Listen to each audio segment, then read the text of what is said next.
Joke's on you. I don't follow along via Twitch anyway. I just pay attention. Well, hello and welcome, everyone. I pressed that at the wrong time. Welcome to Yes, the you did. 94th episode of Out of State DMing. I'm your host, lluksblackheart. Joining me today are both my lovely co-hosts, LadyCelt and the Bacon. What up, fuckers?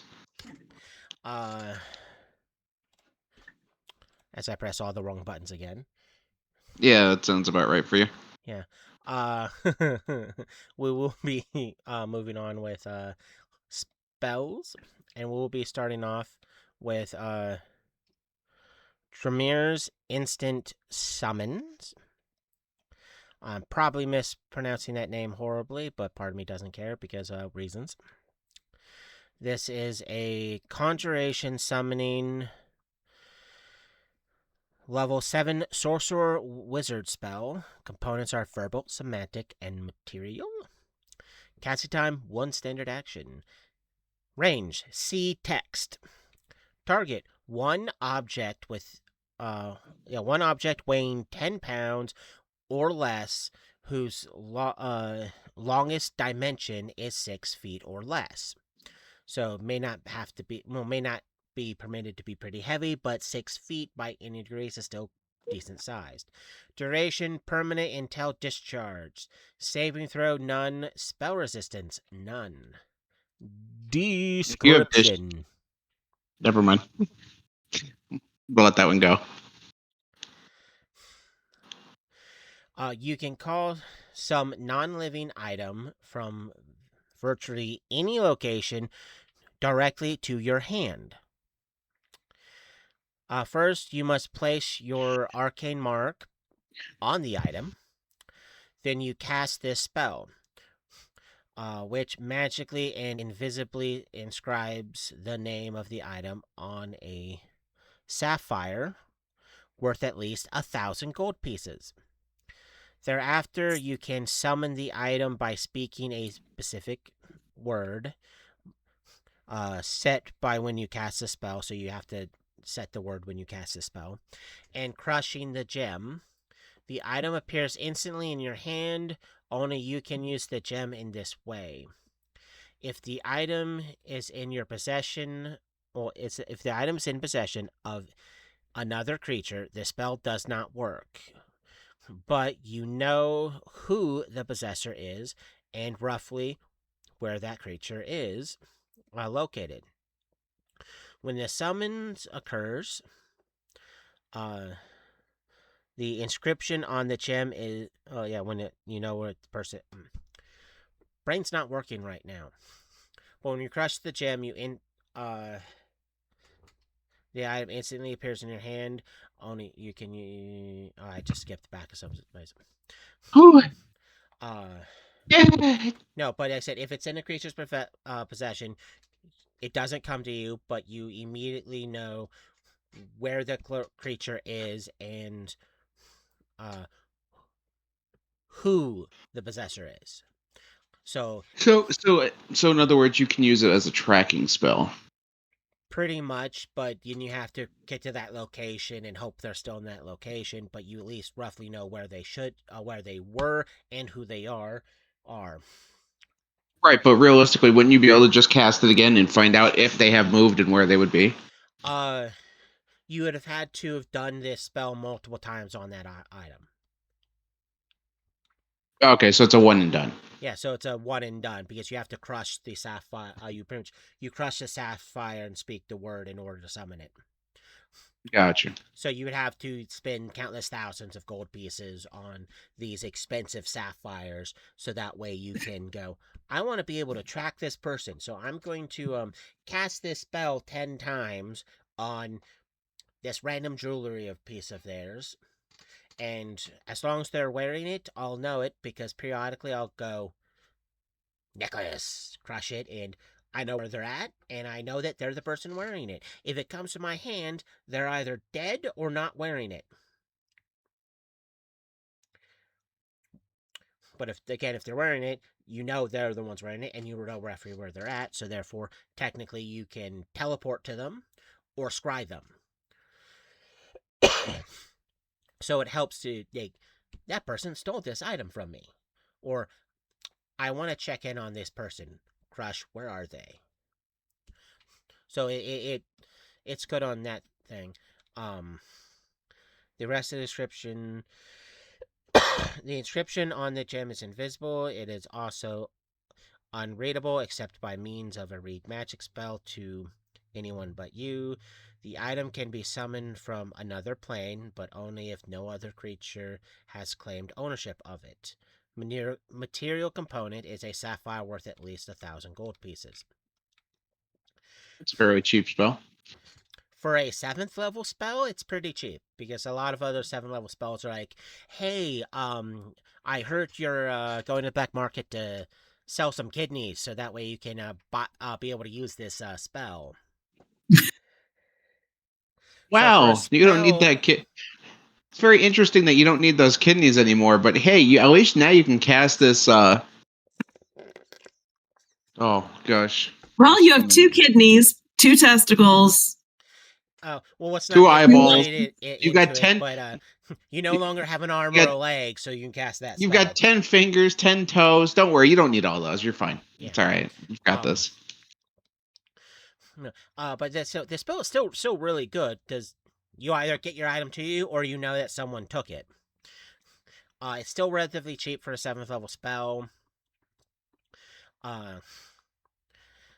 And it's technically also it's permanent until discharge, meaning you cast it once on the item. So unless they go into anti-magic zone or it gets dispelled, you can have that sapphire for 1,000 years, and it still has that spell working with it.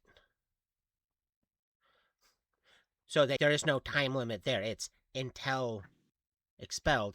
And when it comes to range, is unless someone has it, it comes to you. It even states that if it's on another plane of existence, therefore a bag of holding, you can go item. How'd you do? So it's literally the I want my item, giving me my item spell.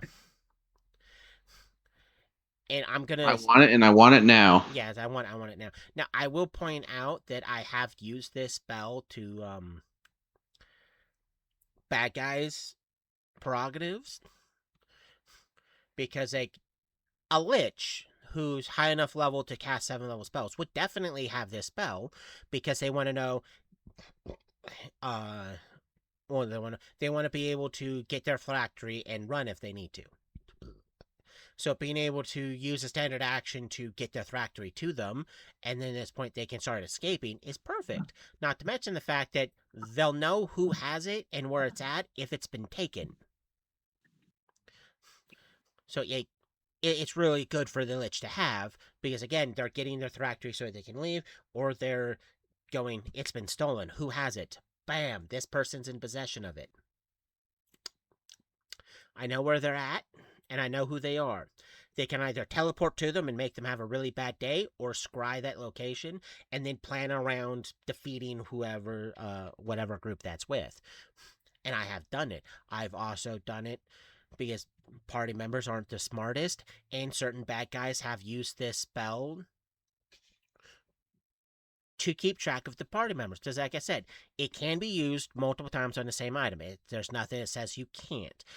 It's just you have to have that many gems. So when I say the party for the longest time on a certain day of the week was technically being tracked by the main bad guy because the party members had items that the bad guy used this on, it was real great. And that's why I got pissed off about teleportation. Hey now. Because that thwarts a lot of planning immediately. Because the bad guy can't plan ambushes. If the party's teleporting from here to 500 miles this way, ignoring 500 miles of fuck. Listen. I hear you whining a lot. I'm not listening, but I hear it. That's because you're a bitch. It just seems like a very big moment. Yeah, it's a teleportation thwarts a lot of things, including going, well, if you don't do this, you're not going to run into these these particular monsters you could run into. Therefore, you're not getting experience. Therefore, you're going to get to the bad guy underleveled. We're all going to die anyways. I just teleport. You're not wrong. Just you're At no surrounded by point ever dumbasses. at no point ever was I underleveled. You live. The rest of them are stupid. Hey, I survived. That was the important part. You survived stupidity. I hope Pixie's not watching this. Mainly because she'll slap back. You'll find out in a minute or two. Yeah, I'll find out if she's watching this. Like the Daffy Duck getting your bill knocked off there. Yeah, that will 100%. That will 100% be Lux. Just given it was her teleportation that thwarted a lot of his plans. Yeah, because and then got those fucking boots before you got the spell. And then I got the spell, and then it was all. And then it was just, oh, okay. It didn't matter by that point because the boots that let you travel up to 900 miles per using up to 3 times a day.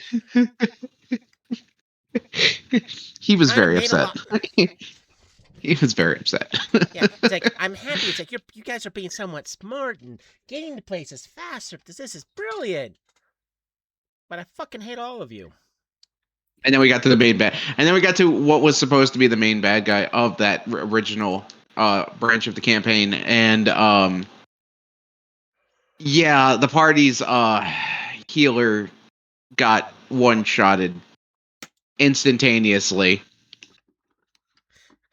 Well, so it technically wasn't one shot. It was 7 shots that I didn't need 7 shots for. I only needed 4. It was one spell.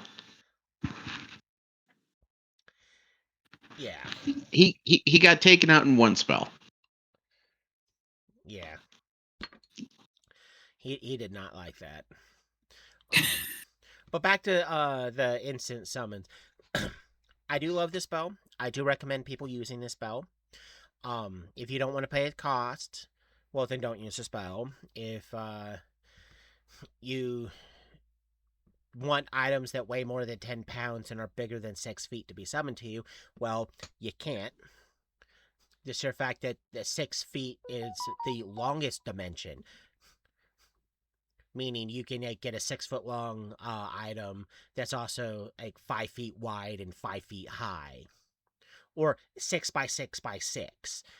It's just the weight that kills you on that. So the 10-pound weight is like the only downside about this spell is 10 pounds. That's the killer. But still a really great spell because again, it's a cast and forget. I just do really appreciate this spell and again recommend it. But if any of you have any questions about Dramir's instant summons, please leave a comment.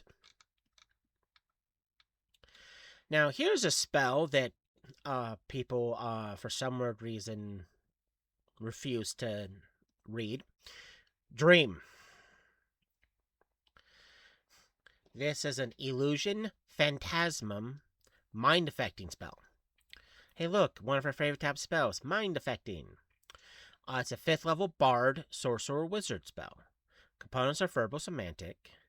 Casting time, 1 minute. Range, unlimited. Target, 1 living creature touched. Duration, see text. Saving throw, none. Spell resistance, yes. Description, and it does have a decent description. You, or a messenger touched by you, sends a phantasmal message to others in the form of a dream. At the beginning of the spell, you must name the recipient or identify him or her by some title that leaves no doubt as to the identity. The messenger then enters a trance, appears in the intended recipient's dream, and delivers the message. The message can be any length, and the recipient remembers it perfectly upon waking. The communication is one way. The recipient cannot ask questions or offer information, nor can the messenger gain any information by observing the dream of the recipient. Once the message is delivered, the messenger's mind returns instantly to its body.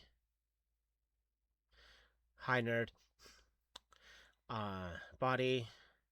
The duration of the spell is the time required for the messenger to enter the recipient's dream and deliver the message. If the recipient is awake when the spell begins, the messenger can choose to wake up, ending the spell, or remain in the trance. The messenger can remain in the trance until the recipient goes to sleep, then enter the recipient's dream and deliver the message as normal. A messenger that is disturbed during the trance comes awake, ending the spell. The creatures who don't sleep, such as elves, but not half elves, or don't dream, cannot be contacted by the spell. AKA a lot of different types of undead because they don't dream. You have to be able to sleep to dream. So technically, vampires, because they do sleep, they do dream. So vampires are something that you can deliver this to.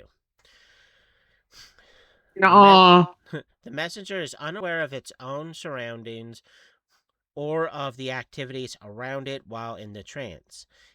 It is defenseless, both physically and mentally. Always fails any saving throw while in the trance. So this, I'm mentally inept while I'm using the spell. Pretty much.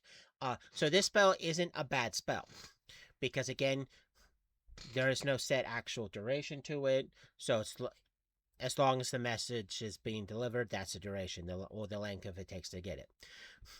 Range is unlimited. That's not a common thing for spells. So an unlimited range literally means you're in America. I'm gonna cast the dream spell to send a message to someone sleeping in China, or technically someone sleeping in the International Space Station or on the moon. So as long as you're on the same plane, you can deliver the message, and as long as they're sleeping, the message can be delivered. So that is no distance limits. Range not a limit. It doesn't necessarily have to be you casting the spell, but you can touch another creature to do it. So, for instance, if you're a sorcerer or wizard and you did everything you needed to have an imp companion, you can touch the imp and have the imp deliver the message for you. You can touch another party member. You can recruit a random NPC to deliver the message and then slap him across the face with his spell. So it doesn't have to be you. It can be you, or you can have someone go in your stead. It is one way, and there's a lot of people who, I say, refuse to read it because it's one of those spells that their interpretation of the spell is, okay, I'm going to jump into someone's dream. I'm going to be able to interact with their dream, so I know what they're dreaming, what they're currently thinking, and I can converse with them. It's like, no, you can't. It's not how the spell works. You're entering their dream to deliver them a message, and then that's it. You don't know what they're dreaming about or what they're thinking. They can't relay any information back to you. You go, here's the message. Sir Elric is a moron.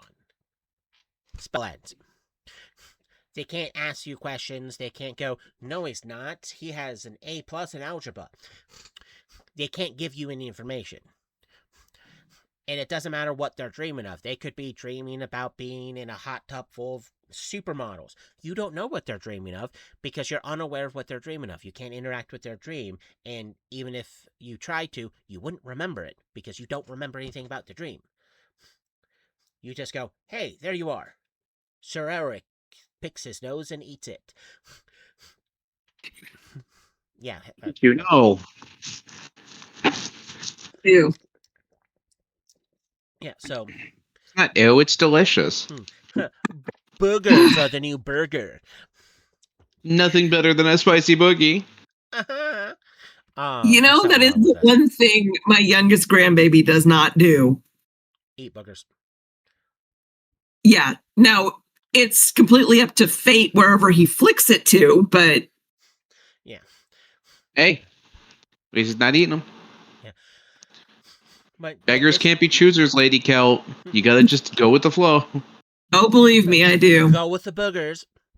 But no, this is still a really great spell, especially for a 5th level spell that doesn't cost you anything. And unless you're being recklessly stupid, the whole you're defenseless while doing it. Are you going into the middle of a dungeon full of monsters and using this spell? Are you going to a war zone? Are you standing in front of a dragon? Are you just sitting out in the middle of the wilderness? Where are you doing this spell that puts you at risk?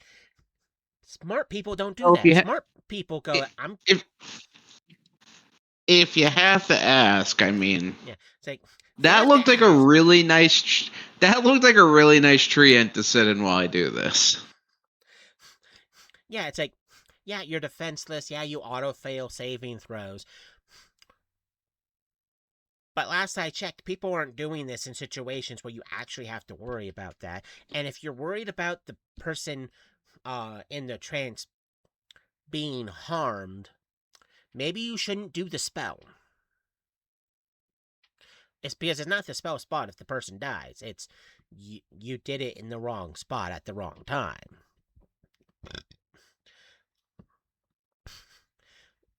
So I can't say that a lot of people have tried to use this spell in a lot of my games, or in a lot of other people's games, with the look of that's not how the spell works. With a lot of, it's exactly how it works. And it's like, I'm gonna rules lawyer you now. Here's the book, slap you across the face. There's like, no. It's a great spell, regardless of certain limitations. It's one of the best messenger spells because you remember the message in its entirety when you wake up, which makes it super amazing. So it's just a really awesome, great spell that works in so many circumstances. That being said, if anyone has any questions about the spell Dream, please leave a comment. The next spell, because we're now getting into the E's, is a decent spell. Even though I like to look at people like they're stupid when they cast the spells that fall within this family. Is Eagle Splendor. This is a transportation, 2nd level bard, cleric, paladin, sorcerer, wizard spell. Components are verbal, semantic, material / divine focus, casting time, standard action, touch, range touch, target creature touch, duration 1 minute a level, saving throw, will negates, harmless, spell resistance, yes. Description. The transmuted creature becomes more posed, articulate, and personally forceful. The spell grants a +4 enhancement bonus to charisma, adding to the benefits to charisma-based skills and other uses of charisma modifiers. Sorcerers and bards and other spellcasters who rely on charisma affected by the spell do not gain any additional bonus spells for the increased charisma, but the save DCs for the spells they cast while under the spell's effect is increased. Arcane material component: a few feathers or a pinch of droppings from an eagle. So pretty much a couple feathers or bird poop. No. Well, it's not illegal to possess the bird poop. No, it just makes you a weirdo. Now, this is a decent spell because, again, you temporarily get your arcane spells for wizards and sorcerers. The DCs go up by 2 whole points, but it doesn't give you additional spells. It clearly states that. It's also a time restricted spell of 1 minute per caster level. So you have to hope that you're either really high level or the situation doesn't last that long. So it is somewhat situational. But my biggest problem with this spell is people going, well, I cast this, so according to this, I get additional first level spell. It's like, if you read the spell, you don't get that spell. It says it. So it's one of those, no, Goose! We get to refrain back to the people don't know how to read. Give me 1 moment. I have to Read yell at your dogs. spell. Can't read your spell, have a grown-up read it to you. Or a native speaker or language it's in. Sure, you asked the DM. Chances are your DM's not going to yell at you for being like, "Hey, I don't totally understand this." Yeah, sorry about that. He looks like a pouty toddler. A neighbor showed up, which triggered Navi, which then triggered Goose. No, but yeah, Everyone's triggered. Yeah. Navi. Yeah. No, but it lack of understanding can be worked with, as long as they're able to understand how you're trying to get things. Well, as long as you're able to actually fix their lack of understanding. But this is spelled just like the intelligence version 1 and the wisdom version 1. A lot of people just refuse to go, well, it's boosted, so therefore I get it. But it's like, read the spell. But read the spell. So it's a refusal to read it. And like you said, if they don't understand it, ask. One of my favorite things to say is, if you have questions, ask them, because I can't answer questions that you don't ask. DM, although the DM might be all-knowing, the DM is not a mind reader.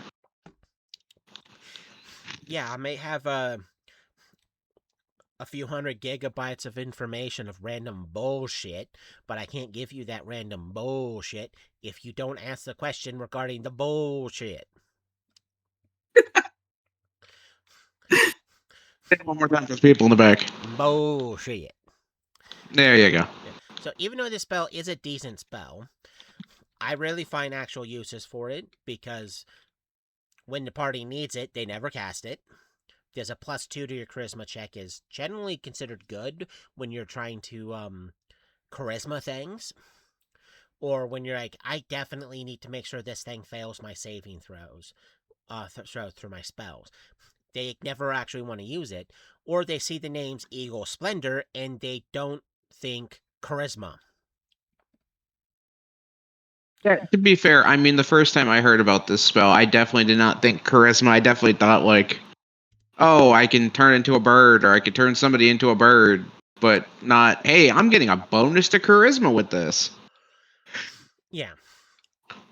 So a lot of people hear the name, think something completely different, and then there's those that just refuse to read it because, like, I'm getting bonus spells. It's like, no. There's always a catch. Yeah, there's always a catch-22. Including an immediate spell after this, which is Eagle Splendor Mass, which is a 6th level spell. Close range, and you can target one creature per level, no two of which can be more than 30 feet apart. And those are the changes between it and base Eagle Splendor. This is just, hey, I'm hitting everyone with it and not just one person. But need to say, it's still a decent spell, just only useful if you actually remember to use it. But if anyone has any questions about Eagle Splendor or Eagle Splendor Mass, please leave a comment. The next spell is probably going to irritate a few people because it was recently used.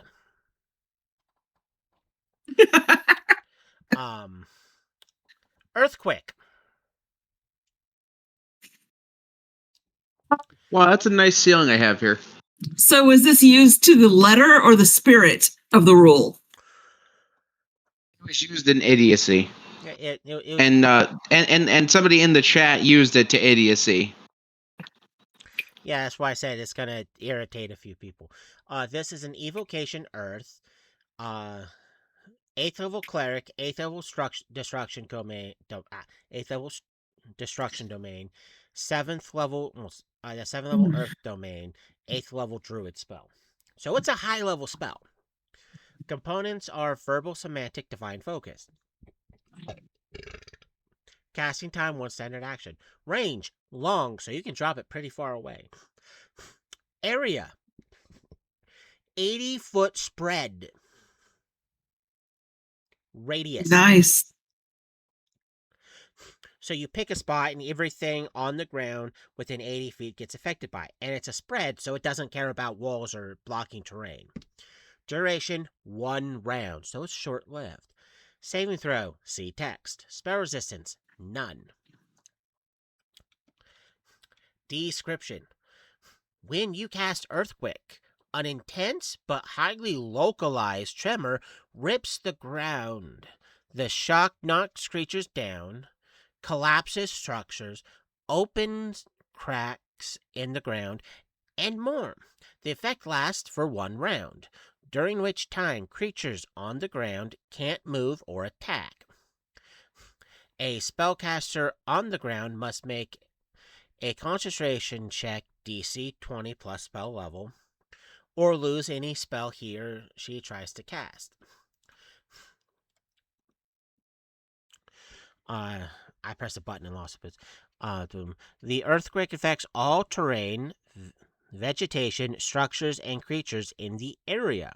The specific effects of earthquake can depend on the nature of the terrain where it is cast. Caves, caverns, or tunnels. The spell collapses the roof, dealing 8d6 points of bludgeoning damage to any creature caught underneath the cave-in. Reflex DC 15 for half damage, and pinning the creatures beneath the rubble. An earthquake cast on the roof of a very large cavern could also endanger those outside the actual area, but below the falling debris. But below the falling debris. Cliffs.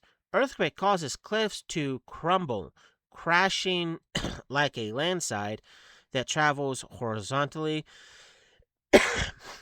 as far as it fell vertically. An earthquake cast on top of a 100-foot cliff would sweep debris 100 feet outward from the base of the cliff. Any creature caught in the path takes 6d8 points of bludgeoning damage, DC 15 for half damage, and is pinned beneath the rubble. Open ground. Each creature caught standing in the open must make a DC 15 reflex saving throw or fall down. Fissures open in the earth, and any creature on the ground has a 25% chance to fall in. DC 20 to avoid a fissure. At the end of the spell, all fissures grind shut, killing any creature still trapped within. Structures. Any structure standing on the open ground take 100 points of damage, enough to clap a typical wooden or masonry building, but not a structure built of stone or reinforced masonry. Hardness halves as damage dealt to objects normally in. Any creature caught inside a collapsing structure takes 8d6 points of bludgeoning damage, reflex DC 15 for half, and is pinned beneath the rubble. Rivers, lakes, or marshes. Fissures open underneath the water, draining away the water from the area and forming muddy ground, soggy marsh, or swamp land. Or swampland becomes quicksand for the duration of the spell. Sucking down creatures and structures. Each creature caught in the area must make a DC 15 reflex saving throw or sink down in the mud and quicksand. At the end of the spell, the rest of the body of water rushes into Replace the drained water, possibly drowning those caught in the mud. Pinned beneath rubble. Any creature pinned beneath rubble takes 1d6 points of non-lethal damage per minute while pinned. If a pinned character falls unconscious, he or she must make a DC 15 Constitution check or takes d6 points of lethal damage each minute thereafter until freed or dead. And that's technically if they don't suffocate first. You see, that would be like insta-kill for me. Like a real, like the thought of it happening to me would be like insta-kill. I would just keel over. Like player gone. So this spell is highly effective, even though a lot of the reflex CCs are considered low for an 8th level spell. It's still a super effective spell because you can cave in caves, caverns, tunnels, collapse cliffs to screw up shit, fuck up structures and trap people that are in them, fuck up rivers, lakes, or marshes, and possibly most likely drown people drown people caught in them. And everything pinned takes damage takes damage every minute. So it is nice and gives them actual time to be rescued or to possibly figure something out to get them out. Right. I'm not going to ask you how you know, nerd. I know exactly how you know.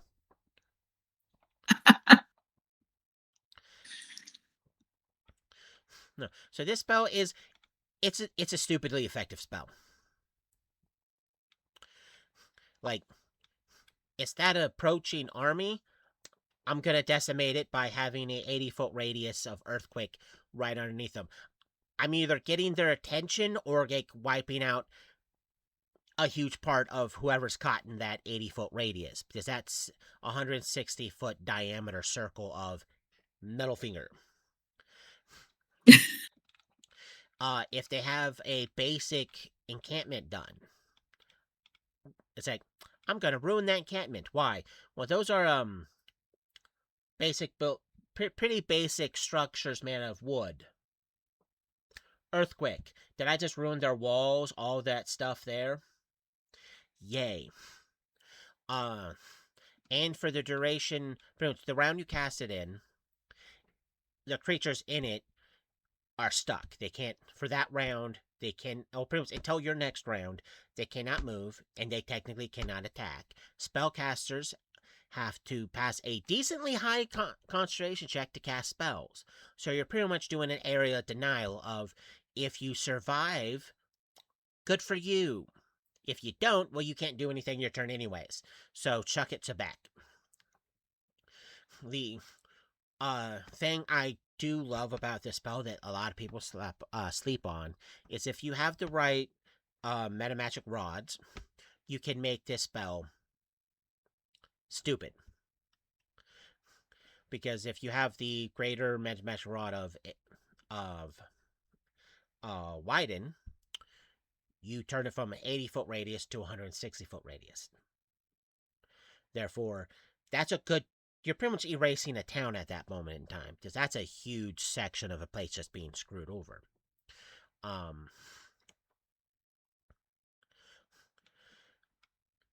You could get the Rod of Twin Casting, so therefore you drop 2 of them at the same time instead of just 1, so it's double the fun. So there's multiple things you could technically do with it. Especially if you're a cleric or a druid, because they're the main ones that, pretty much the only ones actually accessing a spell. And if you get high enough level to access a certain epic level feats and stuff, you can do a lot more with this spell to make people go, I hate you so very much. Because Earthquake is possibly one of the most dangerous spells there, because all it takes for you to pretty much auto-win against the monster is them failing the reflex saving throw. So, for instance, even though it's a DC 15, for like the fissures opening up underneath the creature, well,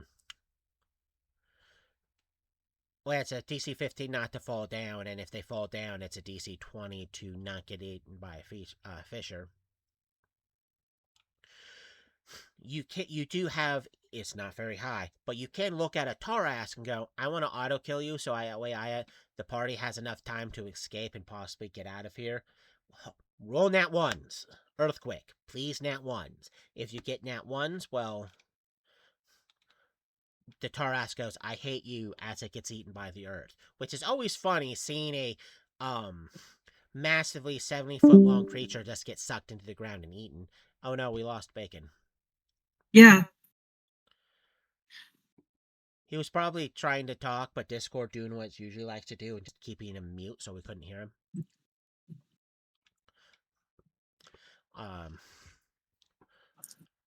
Hi, Lavender. Haven't heard from you from a while. Thank you for joining us and saying howdy. But no, Earthquake is up there as one of the most potent spells. If a creature is levitating or flying, it doesn't work on them. This actually have to be on the ground. So if you Earthquake an area and a person's staring at you like, dude, I just cast Levitate last turn. You're trying to kill me. I levitated. That can't hit me. When is it not chaotic for you, Lavender? Always chaotic. Now,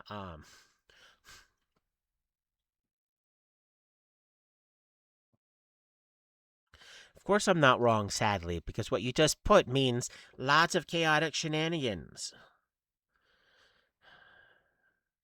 I'm happy I don't have kids.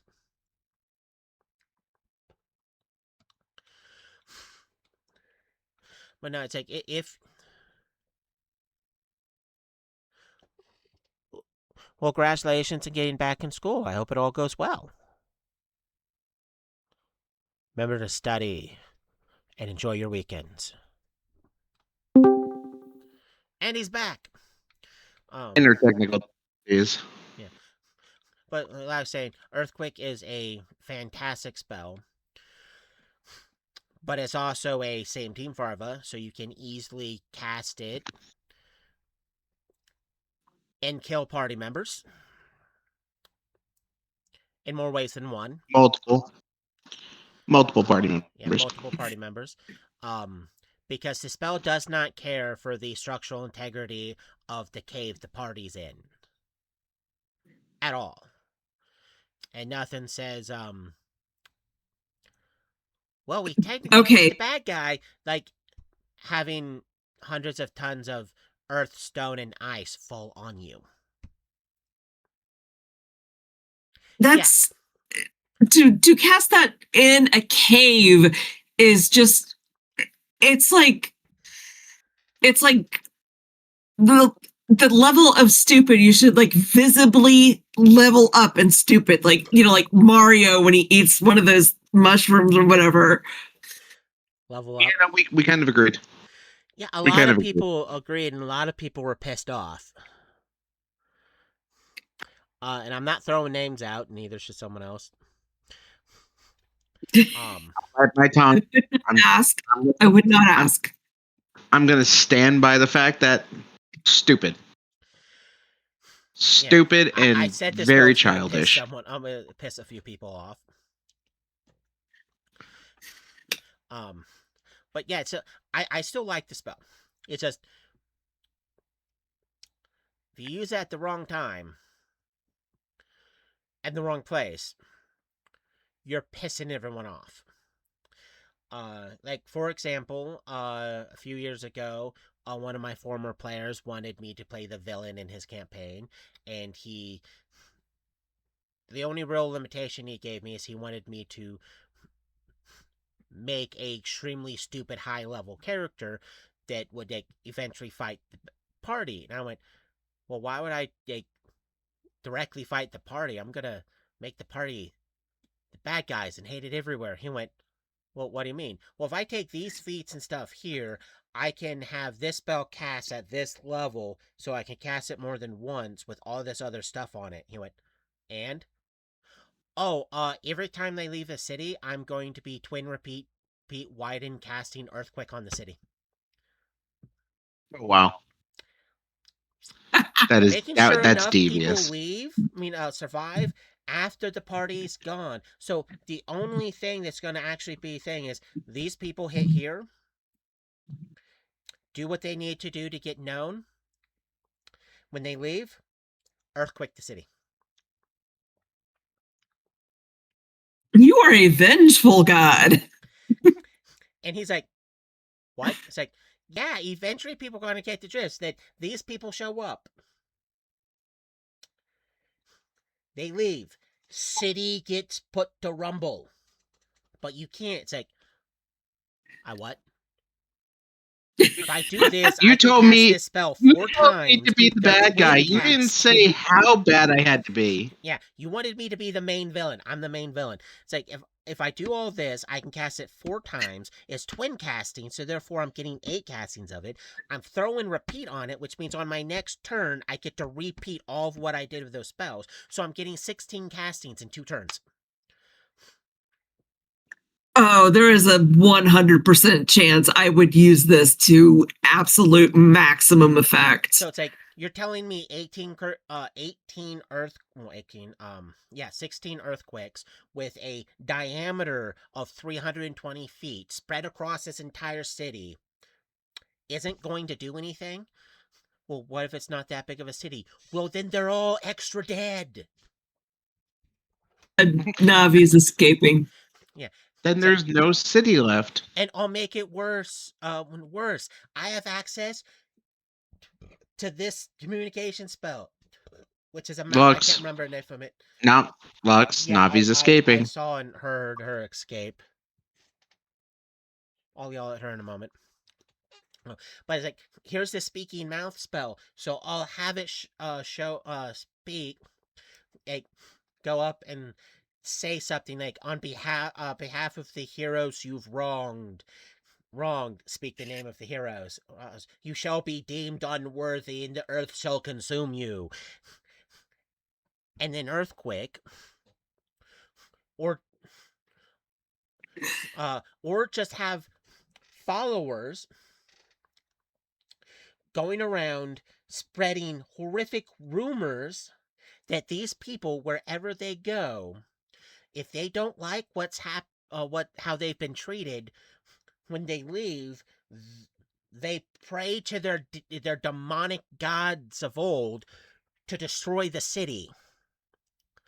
And I'll just add like meteor swarm party to it into to make the it oogie worse. boogie of the realm. I was like, yeah, I don't have to do anything. The realm's going to go after them. Heroes are going to rise to defeat this party. There's a reason I stay on your good side, dude. It's like, and it's all mainly earthquakes. Anything I add to it just makes it funnier and more hilarious for me. And he's like, but that ruins part of my overall plan, because you're supposed to like be the bad guy. They fight you, you win, and then you turn sides and become their friends and help them do things. I went, no, that's not what you told me. You said to be the villain. You didn't say I had to be good too. Yeah, it's like you said I had to be the villain. If I'm the villain first, I'm gonna be the villain. Goose, it is okay. Lie down. You are okay. When I'm done with the podcast, we will go potty and check out what she barked at. Okay. Okay, stay. You said be the villain. I'm not gonna half-ass it. Yeah. I have access to the tsunami spell too. So if we're on a coastline, I'm earthquaking and then tsunami it. I mean, come on. That.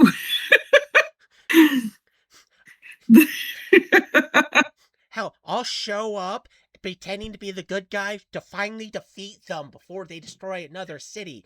Well, how are you gonna do that? Twin repeat cast Finger of Death with Quickened, and because of this spell here, I get to cast it a bunch of times. So I'm just gonna look at them and just chain gun blast Finger of Death on all of them. Well, what if that doesn't work? Well, it repeating happens next turn, and then also next turn I'll go, well, that didn't happen. Implosion. Same thing, rapid repeating, just chain gun that spell too. What? You said I win and then switch sides. You didn't say I didn't have to. You didn't say they have to survive it. I'll just resurrect them when I'm done and go. You all owe me. I true resurrect you. But you killed me, and you could have stayed dead. Now let's go have fun. He went. Yeah, you're a bad idea. We're not doing that. I'm like, well, fuck you then. Don't tell me I get to actually enjoy playing in a game and then curb stomp it out. Fuck you. You gave me hope, and then you promptly and swiftly took it away from me. I'll dumb it down. I'll just spend a few days polymorphing everyone inside small communities that they pass through into fucking newts. And then gather them up and make it rain newts wherever they go. No, that's something Why does that new look oddly familiar? It's got that same weird hairdo. It's like well, fine, fuck you. And then when the other players found out, it's like, yeah, he wanted me to be the main villain. They went, wanted. You didn't say yes. Why? I went to say, I did say yes, but he just didn't like my plan and said no. I went, we are so happy. We don't want to know what you're going to do or how you're going to ruin our days, but thank you. I went, you're welcome. Because they immediately knew I was up to no good. I solemnly swear I'm up to no good. Yeah, I would not want you to be the big bad evil guy in my campaign. Definitely not. It's not like... Because you will come up with angles dreamed. It's not like yesterday I was trying to encourage the party to fight a extremely buffed bioluminescent Tarask. That was twice the size of a normal Tarask. I was not fighting... As in glow in the dark? Yes, it was a glow in the dark Tarask. And he wanted us to fight it. You're not going to see that. Yeah, not I mean, that's something light, but it had Helen Keller could pass a perception check on. Goose, you were okay. 100%. As soon as I saw it all start lighting up, I looked at it, said, oh, I teleport past it. Goose. And then proceeded to continuously teleport down the hallway so it could not catch us. Well, the part that probably was 60-foot dark. That's why. You hear something scraping across the ceiling like armored shell. Taras's are only like 50 feet. That's touching the ceiling. When outside my dark vision. When dark vision can't see the ceiling and I can hear scraping on the ceiling, it is usually when I know I'm in danger. Yeah, I'm in danger. Eating Tarask. Stay. And 100%, I know I made the right call by just saying, yeah, I'm not doing this, and just proceeded to teleport and run my vampiric cat, Daedric ass, just down the hallway past it. Yeah, it's a bad sign when the strongest member in the party goes, no, stay. Especially because Tarask are anti-magic users by going, go ahead, hit me with a spell. It's gonna auto fail, reflect back at you. Please and thank you. Goose, calm down. Just walking very dangerous Uno reverse magically. Well, that's what the Tarask Carabus does. Anything that doesn't pass its SR auto fails. If it's any sort of like line or ray, it deflects back at the caster. So it's one of those ones where the strongest party member is the caster, but at the same time the caster is by no means an idiot. Yeah. When the caster says, "Hey, we're not going to do this," and runs, you generally want to follow. Yeah. When he doesn't want to fight the aquatic Tarask, the party knows they don't have access to it anymore, but that the party knows from, and that's just a Tarask that lives in water. That's the only real difference. If he doesn't want to fight that one that's twice the height and length of a normal Tarask, it's like, we're not fighting this. Why? Because if you thought it was a hard fight fighting a normal one. Now, I'm not saying we couldn't have won, but it would not have been a fun fight. Yes, let's fight a creature that's going to ignore 90% of all your magical abilities, has a better regeneration in DR than normal Tarask, and several thousand hit points. To be fair, I did fight 4 of them at once and win. That's because I you just use a think that- class ability to summon a god to do it. Listen, I still won. I still won. South Park thing. You're gonna have a bad time. When the player who can quite literally one-shot everything just about goes, yeah, no, this isn't happening. It's It's and time that's to exactly fall. yeah, that was thankfully the 3 party members that were present were all very all small or tiny sized creatures. I proceeded to grab them all and took off running.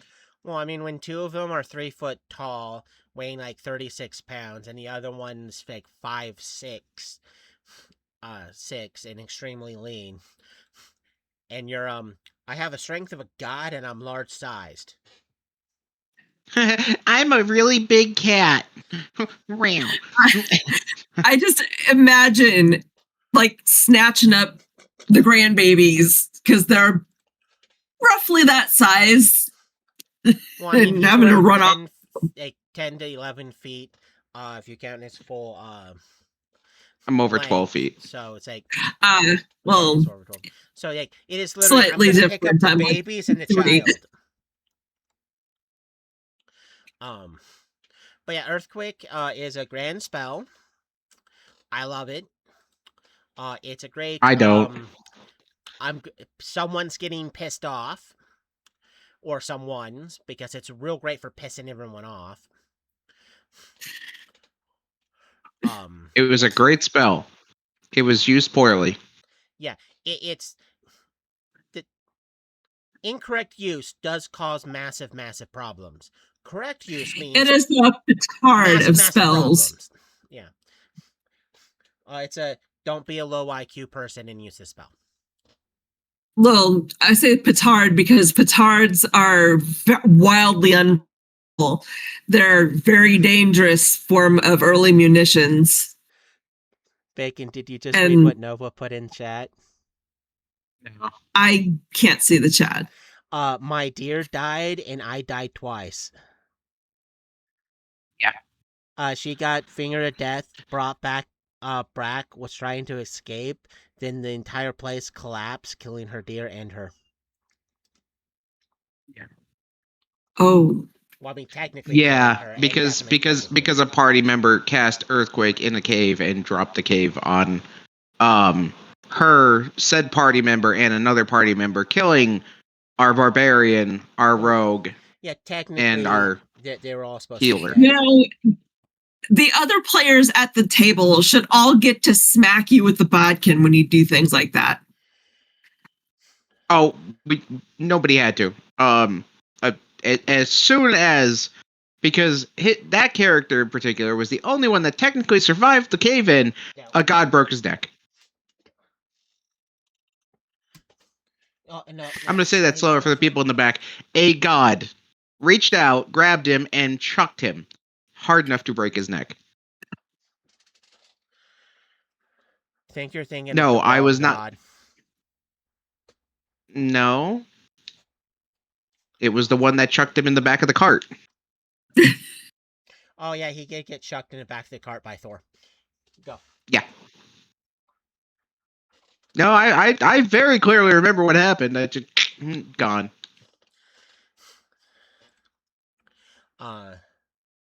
It was what happened to the body that was the questionable decision making. Yeah. Oh no. The cave was also part of the entrance to a underground keep that also suffered cave-in because of the earthquake. Which, as we had found out last night, also had an entrance to the Underdark in it. That someone had to fix. And he fixed it using intelligence over blunt stupidity. I love Shaped Stone so very fucking much. Really tired of having to be the maid. Sounds more like mommy. That's about what it's attributing to at this point. But I sometimes feel like one of the players that I play with is like that to us. Because Thank you for admitting that, nerd. That was me. But if anyone has any questions about Earthquake, please leave a comment. That is the last spell we're going to cover. And it is the end of the podcast episode. So remember to like and subscribe, and to join us next week for more awkward, funny stories of people doing things with spells. Yeah, remember to like and follow. Oh, bye, LadyCelt. Jesus. Bye. And remember, there is going to be a link in the description if you wish to join the out-of-state DMing family.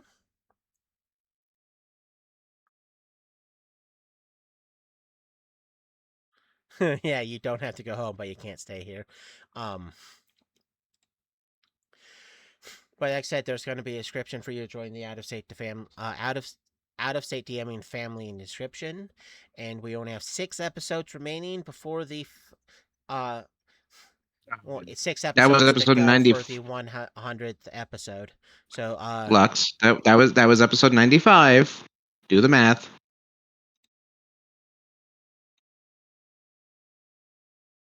no, I swear this was episode 80. You said 95 at the beginning of the podcast. I did. I'm stupid. Yeah. Dog distraction. Kind of.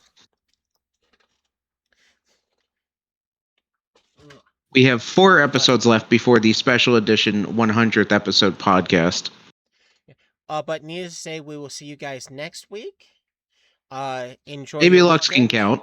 I need to learn to count. And good night and goodbye.